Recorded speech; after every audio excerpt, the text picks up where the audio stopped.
Selamat hari Minggu, Bapak, Ibu, Saudara yang terkasih di dalam Tuhan Yesus Kristus. Puji nama Tuhan, saya percaya kita semua boleh dalam keadaan yang sehat, penuh sukacita, dan bersemangat pastinya. Haleluya. Hari ini kita boleh berkumpul bersama dengan keluarga kita masing-masing di rumah. Mari sama-sama kita mau memuji, menyembah Tuhan. Biarlah kita yang sudah merasakan kebaikan Tuhan, merasakan kasih setia Tuhan di dalam kehidupan kita. Kita mau berikan pujian yang terbaik bagi Tuhan kita Yesus Kristus. Haleluya.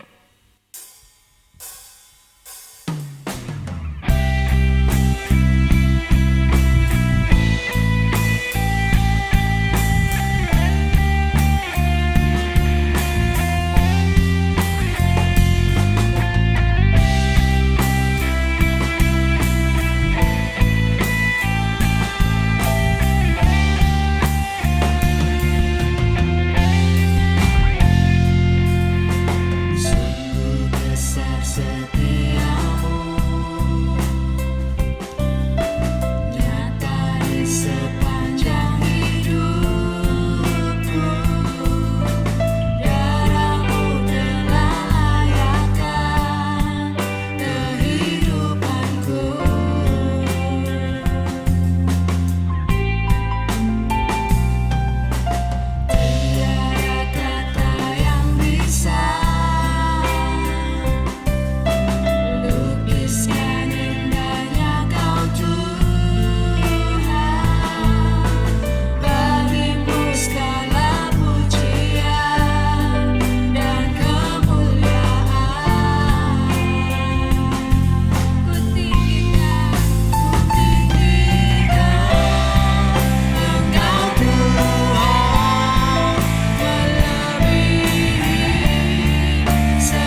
lebih dalam kami menyembah-Mu Tuhan. Bersama-sama naikkan. Ku tinggikan Engkau Tuhan, melebihi lebih dari segala yang ada. Lebih dalam ku menyembah dalam roh dan kebenaran. Ku tinggikan Engkau Tuhan, melebihi segalanya. Lebih dalam ku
Sungguh kami bersyukur Bapa, kami punya Allah seperti Engkau, Allah yang tidak pernah meninggalkan kami, Allah yang selalu mengasihi kami. Terima kasih Tuhan, terima kasih. Sungguh kami bersyukur kami boleh menjadi anak-anak-Mu yang selalu Tuhan pelihara di dalam kehidupan kami. Terpuji nama-Mu Tuhan, biarlah kami boleh membawa pujian yang terbaik bagi Engkau. Kami boleh bersuka cita bersama-sama memuji Engkau Tuhan.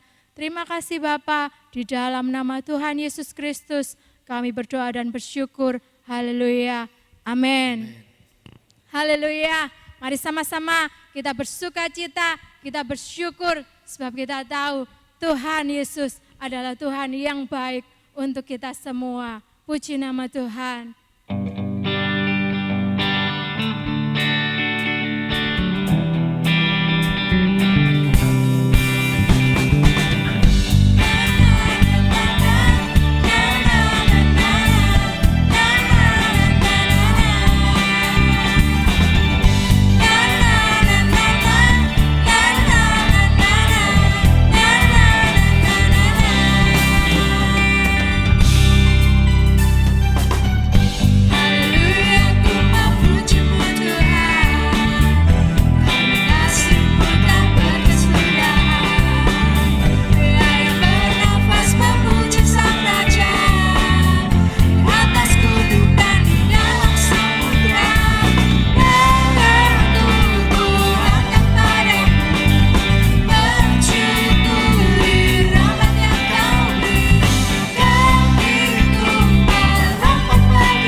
kita.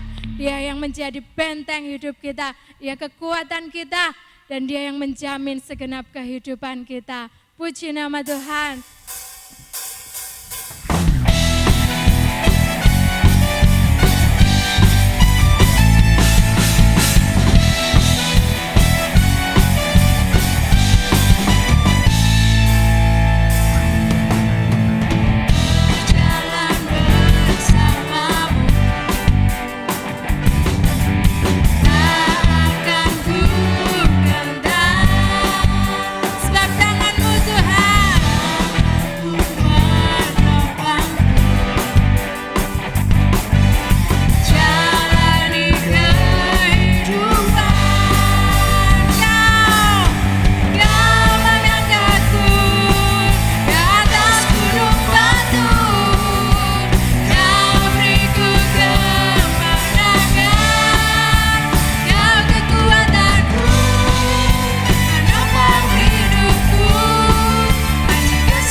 Kasih setiamu, benteng hidupku, benteng hidupku, akan ku takut, sampai tahu kau besertaku. Yes, Yesus, jaminan hidupku, kau kekuatanku, penopang hidupku, keselamatan, kau berikan kasih setiamu, benteng hidupku, tak akan ku takut, sampai tahu kau besertaku. Yesus, jaminan hidupku,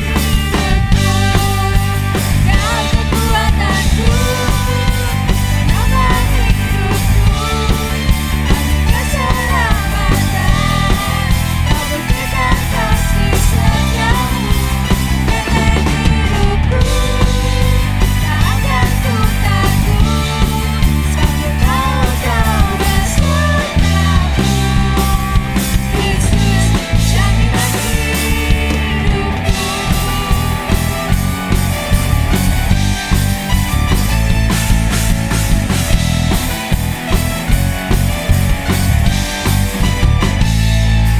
Puji nama Tuhan. Haleluya. Terima kasih Tuhan. Sungguh kami bersyukur karena kami punya Engkau, Allah yang menjadi benteng hidup kami.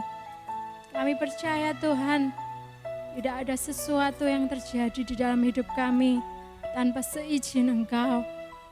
Karena kami tahu Engkau yang berdaulat atas hidup kami. Engkau yang memegang kendali atas hidup kami Tuhan. Biarlah kami boleh tetap bersuka cita kami boleh tetap kuat di dalam Engkau.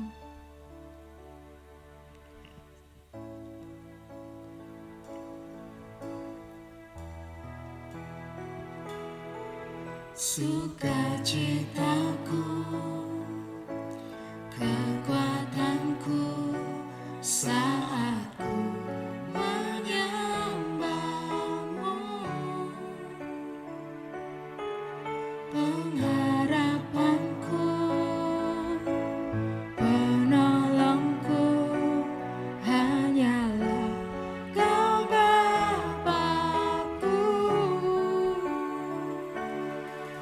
Ku rindu kuasa-Mu nyata di hidupku. Tiada yang mustahil bagi-Mu, tiada yang sukar di hadapan-Mu, Yesus. Tiada yang tak mungkin bagi-Mu. Sebab itu ku percaya padamu. Amin. Sukacitaku, kekuatanku saat ku menyembah-Mu, pengharapanku, Kau penolongku, hanyalah Kau Bapa-Ku. Biar kami boleh melihat kuasa-Mu nyata di dalam hidup kami, Tuhan. Nyata di hidupku. Sungguh kami percaya Tiada yang mustahil bagi-Mu, tiada yang sukar di hadapan-Mu, Yesus. Tiada yang tak mungkin bagi-Mu. Sebab itu ku percaya padamu. Tiada yang mustahil bagi-Mu, tiada yang sukar di hadapan-Mu. Yesus. Tiada yang tak mungkin bagi-Mu. Sebab itu ku percaya padamu. Tiada yang mustahil bagi-Mu. Kami percaya Tiada Engkau akan memulihkan kami. Kami percaya Tuhan, bila tiba saatnya nanti, kami akan melihat rencana-Mu yang begitu indah untuk setiap kami. Itu ku percaya padamu. Dengan penuh iman katakan, Tiada yang mustahil bagi-Mu. Tiada yang sukar di hadapan-Mu, Yesus. Tiada yang tak mungkin bagi-Mu. sebab itu kami Sebab percaya.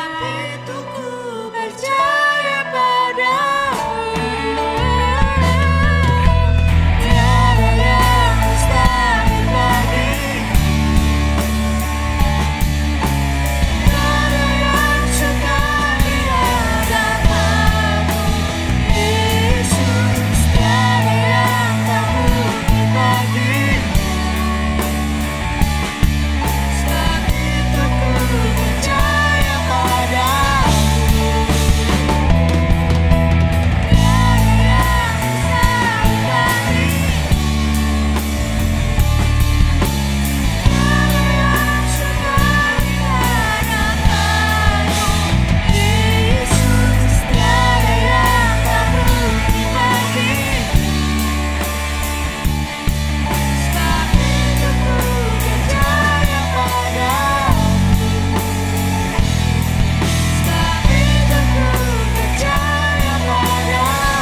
mengucap syukur Tuhan untuk ibadah pada pagi hari ini Tuhan. Kalau kami masih diberikan kesempatan untuk kami memuji dan memuliakan nama-Mu ya Tuhan. Tiba saatnya Tuhan untuk kami sebentar mendengarkan firman-Mu Tuhan. Kau mau pakai hamba-Mu Bapak Yohanes yang akan menyampaikan firman-Mu Tuhan. Biarlah firman-Mu ini boleh menjadi rema dalam kehidupan kami ya Tuhan. Terima kasih Tuhan, terima kasih Engkau sertai ibadah kami dari awal pertengahan kepada akhirnya. Engkau saja yang memimpin Tuhan. Terima kasih. Kami serahkan semua ini ke dalam tangan-Mu. Hanya di dalam nama Tuhan Yesus Kristus kami sudah berdoa dan mengucap syukur. Haleluya. Amin. Shalom, selamat pagi sidang jemaat yang dikasihi Tuhan. Kita masuk ke dalam bulan Juni. Berarti tema kita bulan ini sudah berubah lagi menjadi hidup di bawah pimpinan Roh Kudus. Bagaimana kita menjalani hidup kita di bawah pimpinan Roh Kudus atau di bawah pimpinan Tuhan? Mungkin Bapak Ibu pernah punya pengalaman menyucikan mobil di tempat penyucian mobil yang otomatis. Saya pertama kali pakai itu ketika saya berada di luar sana, luar negeri.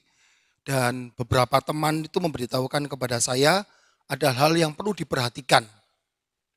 Seperti kaca mobil harus betul-betul tertutup, setir jangan dibelokkan ketika sudah masuk ke dalam jalur, handrem jangan ditarik atau di-on-kan, dilepaskan.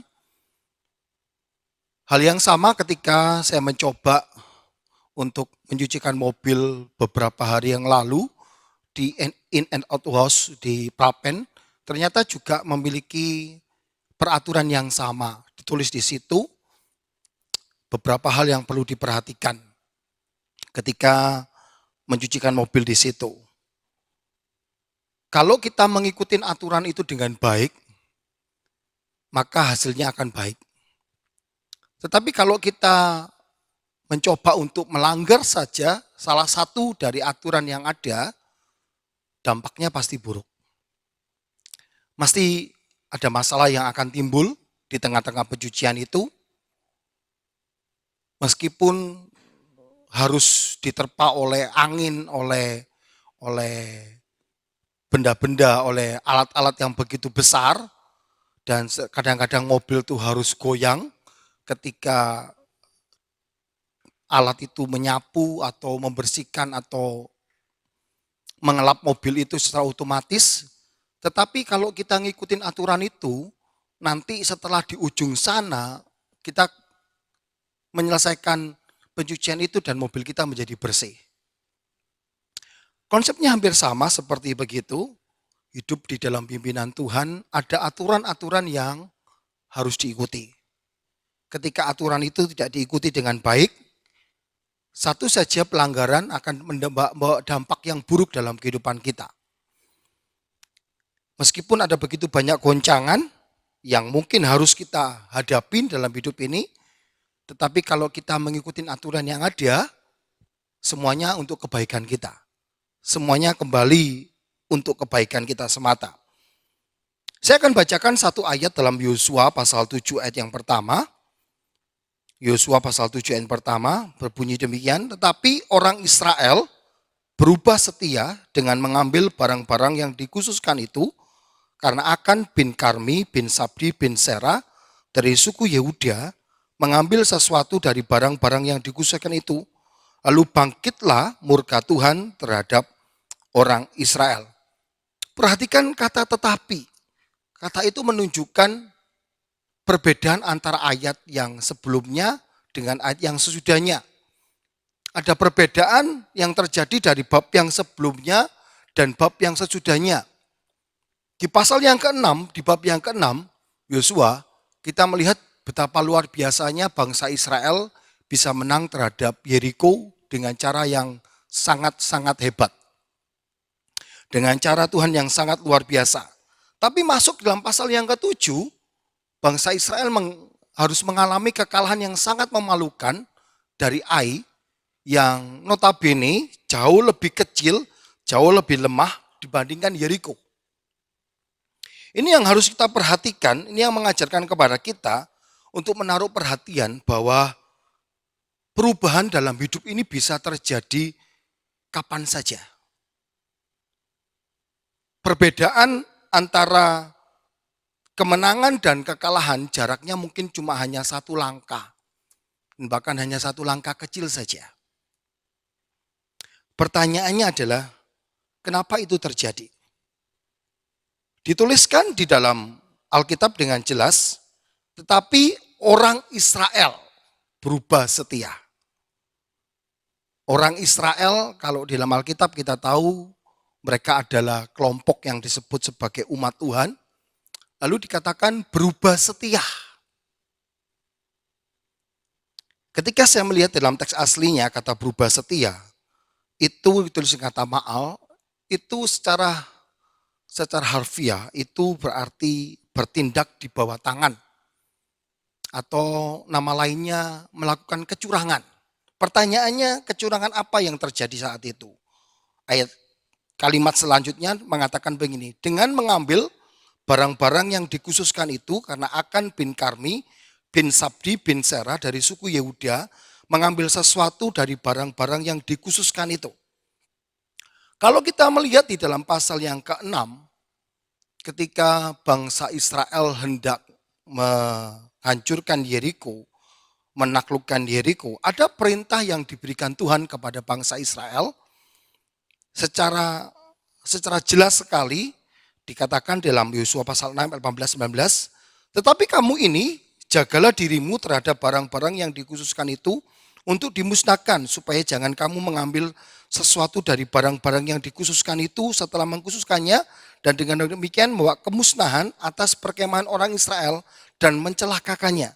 Segala emas dan perak, segala barang-barang tembaga dan besi adalah kudus bagi Tuhan. Semuanya itu akan dimasukkan ke dalam perbendaharaan Tuhan. Perintah Tuhan ini sangat jelas. Apapun yang mereka nanti dapatkan ketika mereka menaklukkan Yeriko, semua yang ada di situ dikhususkan, dipersembahkan untuk Tuhan. Tetapi ada satu orang yang berbuat curang di situ, seharusnya sesuatu yang dikhususkan, yang dipersembahkan kepada Tuhan, diambil untuk dirinya sendiri. Ini bicara tentang ketidaktaatan dalam melakukan perintah Tuhan. Mungkin bagi kebanyakan kita, ketidaktaatan itu sesuatu yang sepele ya, sesuatu yang kecil. Kenapa? Karena kita seringkali melihat ketidaktaatan itu terjadi di mana-mana. Dan sepertinya tidak ada dampaknya ketika seseorang melakukan ketidaktaatan itu. Tetapi melalui kisah Akan ini, Tuhan ingin memberitahukan kepada kita bahwa ketidaktaatan itu sesuatu yang penting di mata Tuhan.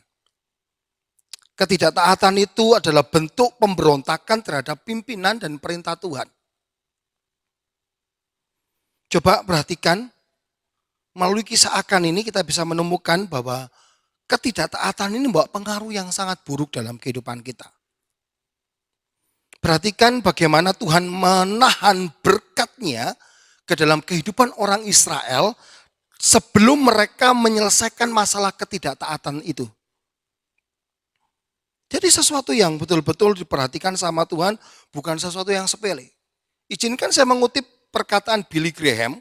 Dia berkata begini, tidak adanya pengetahuan akan Tuhan dan penolakan manusia untuk menaati Tuhan yang merupakan akar dari setiap masalah yang menimpa kita. Apa yang dikatakan Billy Graham ini terbukti di dalam Alkitab. Kita bisa melihat kisah awal manusia yang pertama Adam dan Hawa, ketidaktaatan itu akar masalah dalam kehidupan mereka. Mendatangkan masalah dalam kehidupan mereka. Bahkan dalam kisah-kisah kehidupan para tokoh Alkitab yang lain, ketidaktaatan selalu merupakan akar masalah dalam kehidupan mereka.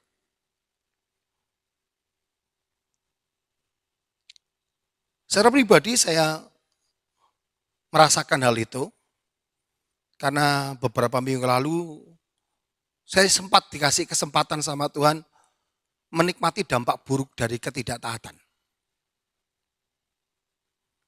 Ketidaktaatan untuk menjaga kesehatan saya dengan baik. Saya anggap itu sesuatu yang sepele, sesuatu yang remeh. Saya seringkali membuat pelanggaran tujuannya hanya untuk menyenangkan diri saya. Memuaskan keinginan saya. Dan saya anggap itu bukan sesuatu yang besar. Dan akhirnya masalah ketidaktaatan itu berdampak buruk dalam kehidupan saya. Sehingga saya harus betul-betul terbaring dan menyadarkan saya bahwa ketidaktaatan itu membawa masalah dalam kehidupan seseorang. Ketidaktaatan itu akar masalah dalam kehidupan banyak orang. Makanya nggak salah kan dalam kisah ini seharusnya mereka bisa menikmati kemenangan demi kemenangan. Masalah timbul dalam kehidupan mereka, mereka tidak bisa meneruskan perjalanan mereka harus berhenti di situ, menyelesaikan masalah itu di hadapan Tuhan. Bagian yang kedua adalah barang apa saja sih yang diambil oleh Akan. Kita melihat pasal 7 ayat 20 sampai 21, Yosua pasal 7 20-21 berbunyi demikian. Lalu Akan menjawab Yosua, katanya, benar, akulah yang berbuat dosa terhadap Tuhan Allah Israel, sebab beginilah perbuatanku. Aku melihat di antara barang-barang jaran itu jubah yang indah buatan Sinear, 200 sikal perak dan sebatang emas yang 50 sikal beratnya. Aku mengingininya, maka aku ambil semuanya itu disembunyikan dalam kemahku dalam tanah. Dan perak itu di bawah sekali. Saya menemukan ada 3 benda yang diambil oleh Akan, yang dicuri oleh Akan. Tapi saya menggolongkannya menjadi 2. Yang pertama emas dan perak. Barang berharga, materialistis. Konsepnya seperti begitu. Yang kedua, jubah yang indah buatan Sinear. Bicara tentang penampilan yang menawan, yang menarik perhatian banyak orang. Bapak Ibu, kita harus jujur, 2 hal ini menjadi godaan terbesar dalam kehidupan yang kita jalani. Banyak orang itu sudah kepingin cepat kaya. Banyak orang itu kepingin terkenal.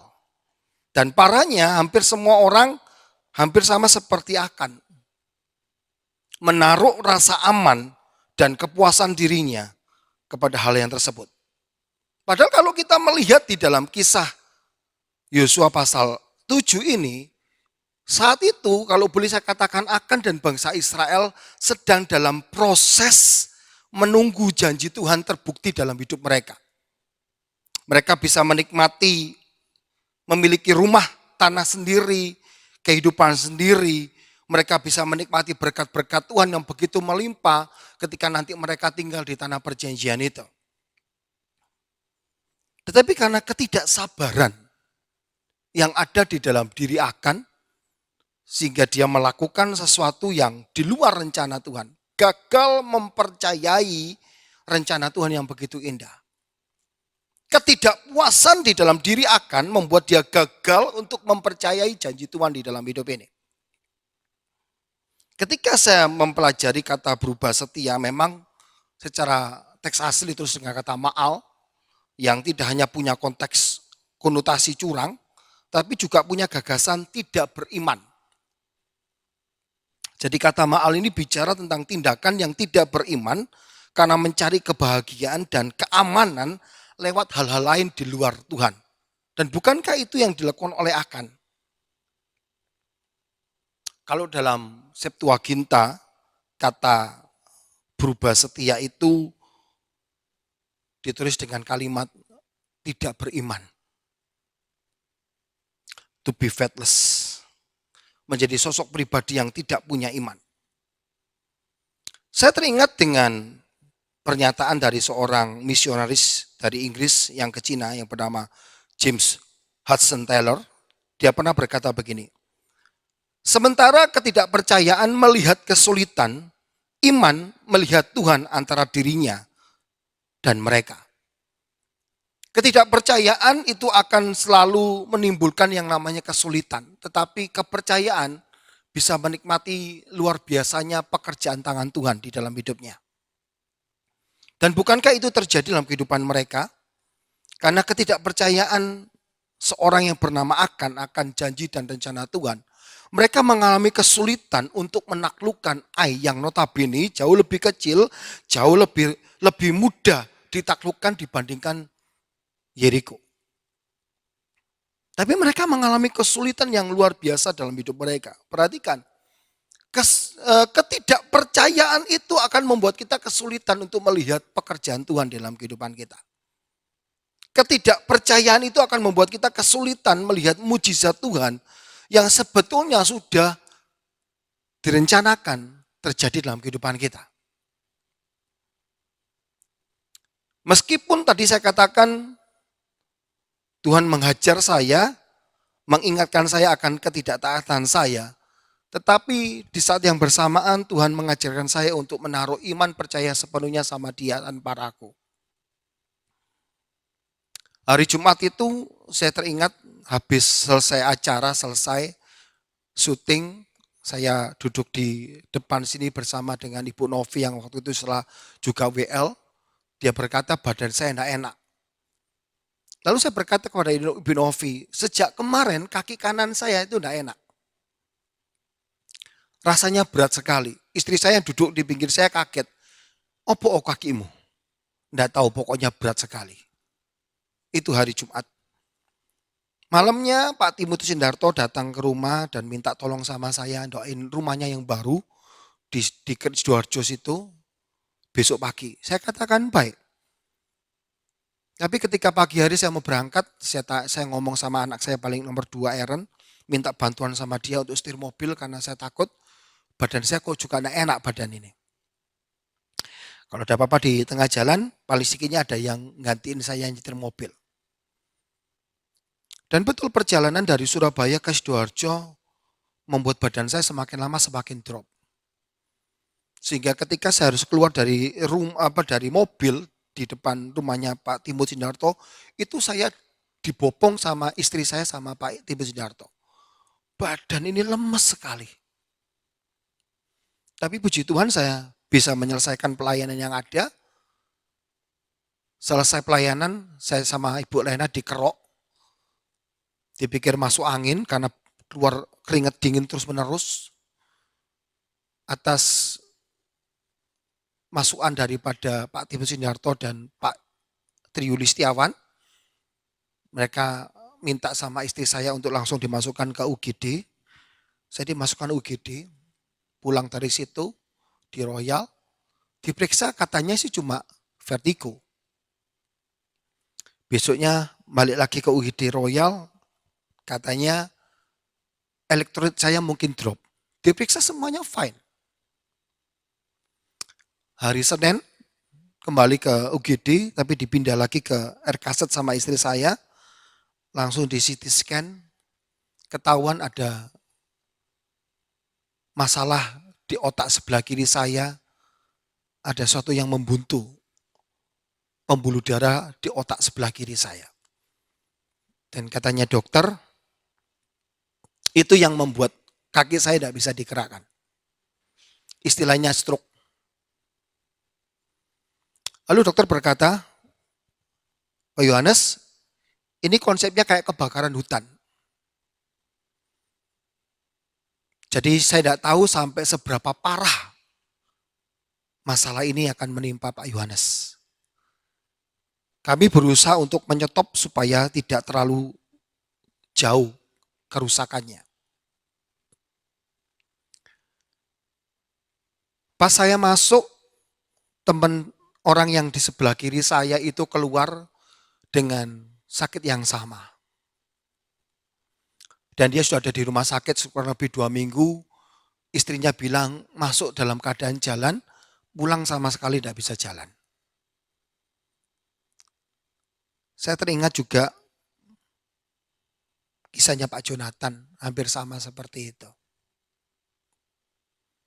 Hari Senin saya masuk, diperiksa sama dokternya, kaki saya dua-dua suruh ngangkat, kaki kanan saya tidak kuat saya angkat, selalu jatuh. Selasa dia datang, dia berkata, angkat lagi Pak Yohanes, saya ingin tahu sampai sejauh mana kerusakannya. Kembali lagi, kaki kanan saya selalu jatuh. Dokternya bilang, tahan Pak Yohanes. Tidak bisa dok. Hari Rabu dia bilang datang lagi, dia bilang angkat lagi Pak. Kembali jatuh. Tapi hari Kamis itu saya juga tidak tahu kenapa ketika dokter berkata, Pak Yones angkat kedua kakinya. Dicoba ya, ditahan agak lama di atas. Dan ketika saya coba, kaki kanan saya tidak jatuh. Dokternya tersenyum, dia berkata, kalau kondisinya seperti ini, nanti sampai Minggu, Senin Pak Yones pulang. Dosa terapi, Bapak Yones langsung jalan saja sendiri. Belajar di rumah. Kelihatannya bukan semakin memburuk. Anda tahu, Senin, Selasa, Rabu, itu saya sama istri hampir tiap hari menyanyikan pujian yang sama. Ada mujizat setiap hari. Entah itu habis makan pagi, makan siang, mau makan malam. Istri saya berdoa untuk saya.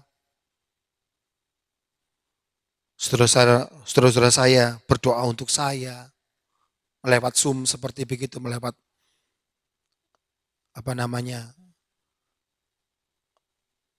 gadget. Tapi satu hal yang kami percayai, bahwa mujizat Tuhan itu masih ada dan tersedia buat umatnya. Hari itu saya mengucap syukur, saking senangnya istri saya, kaki saya yang bisa diangkat, difoto sama dia, di-share di grup Kalam Hidup. Saya cuma tersenyum. Mong atas sekila di foto. Tapi dia mengucap syukur karena apa? Karena dia bisa melihat ada mujizat. Orang yang kehilangan kepercayaannya sama Tuhan, dia akan kesulitan untuk melihat pekerjaan Tuhan dalam kehidupannya. Sekali lagi, memang tidak mudah menaruh itu semua. Perhatikan kalimat yang terakhir dalam Yosua pasal 7 ayat 1. Lalu bangkitlah murka Tuhan terhadap orang Israel. Anda tahu kenapa kalimat ini ditulis? Artinya ketidaktaatan dan ketidakpercayaan itu bukan perkara sepele di hadapan Tuhan.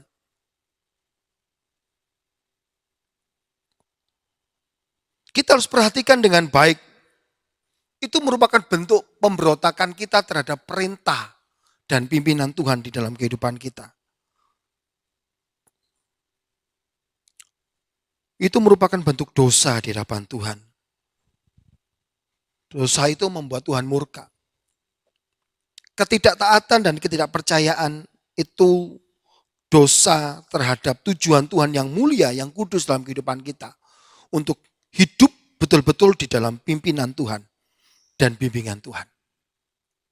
Ayat yang terakhir, Matius 7 ayat 21, dalam konteks firman Allah yang hidup. Tidak semua orang yang memanggil aku Tuhan akan masuk surga. Yang menentukan ialah apakah mereka taat kepada Bapakku yang di surga atau tidak. Sekali lagi saya bacakan, tidak semua orang yang memanggil aku Tuhan akan masuk surga. Yang menentukan ialah apakah mereka taat kepada Bapakku yang di surga atau tidak. Melalui ayat ini kita bisa belajar bahwa ada dua hal penting yang tidak bisa dipisahkan dalam kehidupan orang Kristen. Percaya dan taat. Orang yang mengaku percaya sama Tuhan, maka seharusnya orang itu taat sama Tuhan. Makanya ada ungkapan yang mengatakan percaya dan taat itu seperti dua sisi mata uang yang tidak bisa dipisahkan. Orang yang mengaku dirinya percaya sama Tuhan, dia akan menunjukkan ketaatannya kepada Tuhan. Dan hari ini kita belajar. Marilah kita menjadi orang yang dipimpin oleh Tuhan dalam hidup ini. Karena kita tahu ada hal yang luar biasa yang sebetulnya Tuhan sudah rencanakan dalam kehidupan kita. Asal kita mau hidup dalam pimpinannya. Mari kita siapkan perjamuan kudus kita masing-masing di rumah kita.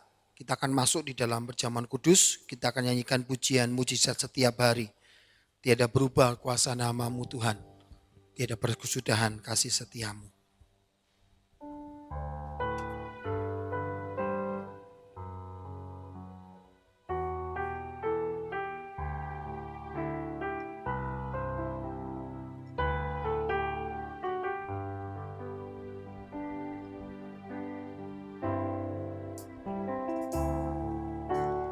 Tiada berubah kuasa nama-Mu, tiada berkesudahan kasih setia-Mu.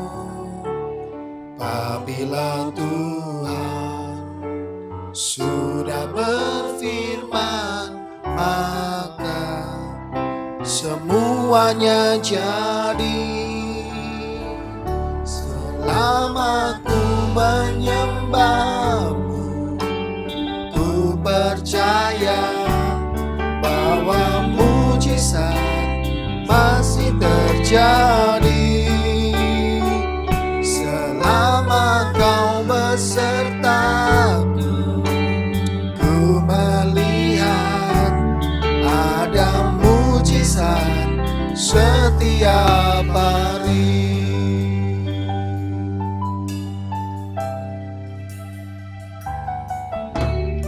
Tiada berubah kuasa nama-Mu, tiada berkesudahan kasih setia-Mu. Apabila Tuhan sudah berfirman, maka semuanya jadi. Oh, selama ku menyembah-Mu, ku percaya bahwa mujizat masih terjadi. Selama Kau besertaku, ku melihat ada mujizat setiap hari. Selama ku menyembah-Mu,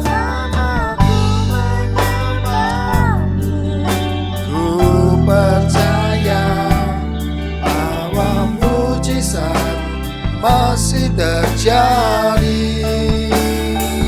Selama Kau besertaku, ku melihat ada mujizat setiap hari. Selama ku menyembah-Mu,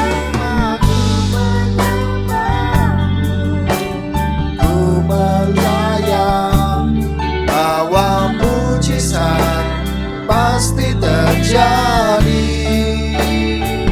Selama Kau besertaku, ku melihat ada mujizat setiap hari. Ada mujizat, ada mujizat setiap hari. Oh, ada mujizat, ada mujizat setiap hari. Angkat roti kita di atas kepala kita tinggi. Dengarkan firman Tuhan.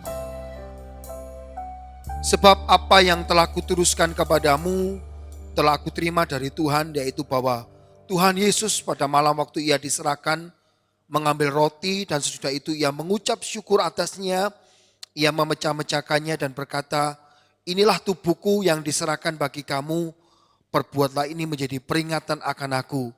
Dan bukankah roti yang kita pecah-pecahkan dan dalamnya kita ucapkan syukur adalah persekutuan dengan tubuhnya Kristus? Di dalam nama Tuhan Yesus kita mau makannya bersama-sama.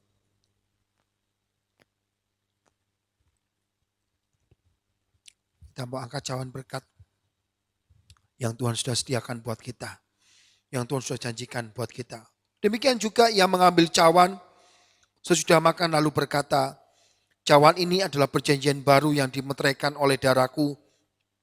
Perbuatlah ini setiap kali kamu meminumnya menjadi peringatan akan aku. Dan bukankah anggur yang kita curahkan, dalamnya kita ucapkan syukur, adalah persekutuan dengan darahnya Kristus? Di dalam nama Tuhan Yesus kita mau minumnya bersama-sama. Angkat kedua tangan kita, ucapkan syukur.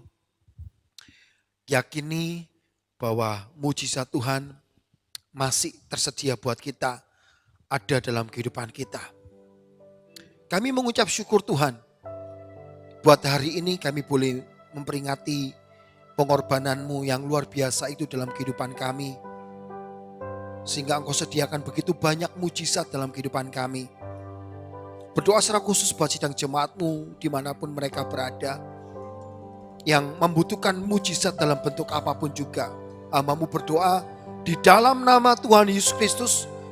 Biarlah mujizat itu terjadi dalam hidup mereka. Mereka boleh menikmati pimpinan Tuhan yang luar biasa dalam hidup mereka.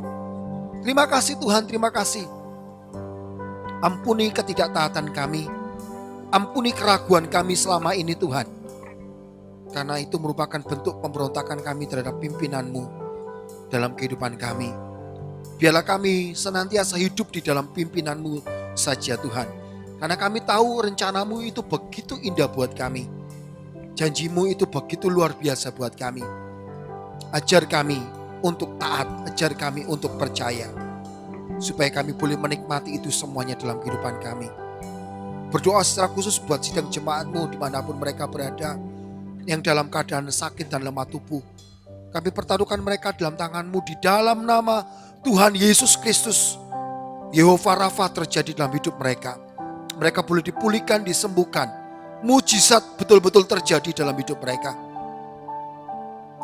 Yang mengalami masalah dalam keuangan, Tuhan berkati secara melimpah dalam hidup mereka. Tidak ada yang mustahil bagi kami orang yang percaya kepada-Mu Tuhan.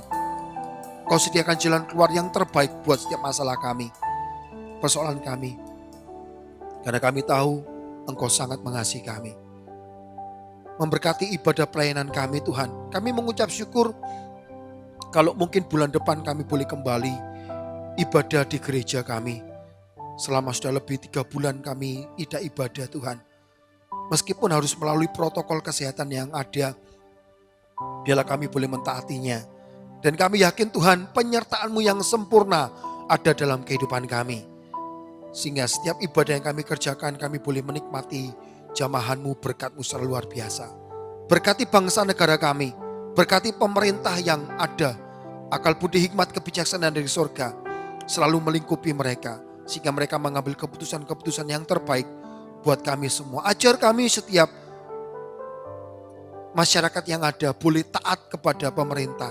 Boleh mengikuti setiap anjuran pemerintah, aturan pemerintah. Sehingga kami boleh menikmati rencana-Mu yang indah itu betul-betul dalam kehidupan kami. Kami terlepas dari semua masalah yang ada dalam kehidupan kami. Terima kasih Tuhan. Berkati pekerjaan kami, berkati studi anak-anak kami, berkati pernikahan kami semua Tuhan. Meskipun ada begitu banyak hal yang tidak bisa kami kerjakan, tapi kami tahu bersama dengan Engkau kami boleh melakukan perkara-perkara besar. Kami boleh menikmati mujizat itu dalam kehidupan kami. Engkau selalu memberkati kami. Engkau selalu menyertai perjalanan hidup kami. Engkau tidak pernah membuat kami turun. Engkau selalu membuat kami naik Tuhan. Terima kasih. Berkati setiap apa yang kami kerjakan, lakukan. Tuhan membuatnya berhasil dalam hidup kami. Dan kami yakin segala berkat yang daripada Allah Bapa, kasih karunia daripada Tuhan Yesus Kristus, penyertaan daripada Roh Kudus menyertai kami mulai hari ini dan sampai selama-lamanya. Di dalam nama Tuhan Yesus Kristus kita semua yang percaya dan diberkati Tuhan. Sama-sama kita katakan amin. Selamat pagi semuanya. Tuhan Yesus memberkati kita semuanya.